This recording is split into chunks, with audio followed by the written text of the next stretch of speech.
যুবক তুমি কেন কবুল পড়ে বিয়ে পড়ো, আমার তো বুঝে আসে না।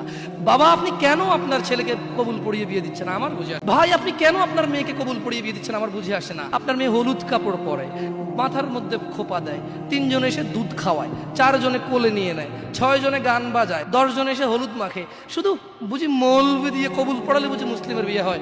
শুনুন, আপনার নবী মুহাম্মদুর রাসূলুল্লাহ সাল্লাল্লাহু আলাইহি ওয়াসাল্লাম কবুলের পদ্ধতি দিয়ে গেছেন, তাই কবুল পড়ায় মুসলমানের বিয়ে মনে করেন না। কিন্তু বাকি যেগুলো করেন এগুলো কার পদ্ধতি? কার? মিথ্যা কথা বলবেন না। হুজুর ডেকে খুতবা পড়ে কবুল পড়ে বিয়ে কার পদ্ধতি?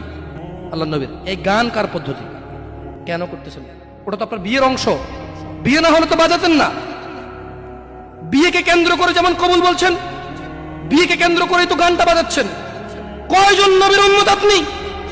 আপনার নবীর নাম কি? আই এম আস্কিং ইউ, আপনার নবীর নাম কি? আমার নবীর নাম মুহাম্মদ রাসূলুল্লাহ সাল্লাল্লাহু আলাইহি ওয়াসাল্লাম।